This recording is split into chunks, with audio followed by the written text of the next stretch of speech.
Bonjour à toutes et tous, nous allons faire une petite vidéo sur un alicament remarquable, la noix, comme vous voyez. Alors la noix, d'abord, elle a une particularité, vous voyez, avec ses sternaux, qui évoquent un petit peu les hémisphères cérébraux du cerveau. Voilà. Donc les deux hémisphères cérébraux avec ces circonvolutions que l'on voit ici. Elle illustre parfaitement la théorie des signatures, indiquant que par sa morphologie, la noix va être utile pour le cerveau, donc théorie des signatures. Effectivement, la noix est très riche en oméga 3, très intéressante pour les neurones. Ces oméga 3 sont des acides gras qui vont nourrir les neurones, nourrir le tissu cérébral. C'est également un aliment riche en zinc.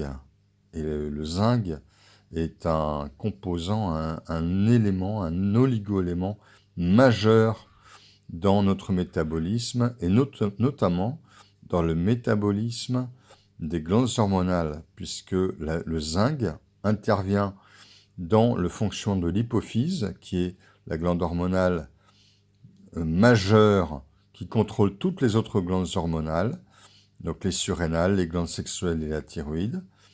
Et par conséquent, le zinc sera extrêmement intéressant au plan hormonal. Le zinc est également un composant de l'insuline.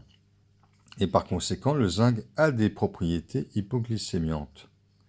C'est également un élément utile pour la fertilité, pour la peau et aussi pour le système immunitaire.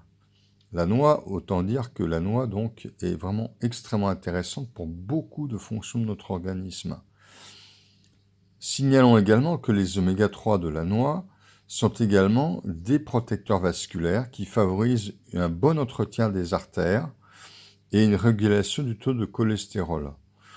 La noix est non seulement utile pour le système cérébral, mais également pour le système vasculaire cérébral, mais aussi cardiaque, artériel, etc. La noix, par ailleurs, pose quand même un petit problème. Effectivement, la noix est pas forcément facile à digérer, elle peut être un petit peu lourde au plan digestif pour le foie, et puis surtout, la noix est irritante des muqueuses digestives et notamment de l'estomac. Elle sera contre-indiquée formellement en cas d'ulcère de l'estomac. Néanmoins, la noix est extrêmement intéressante comme alicament. On la consommera à raison de 2 à 3 noix par exemple au petit déjeuner, ou alors dans des salades, en entrée de crudité, au repas du midi et du soir.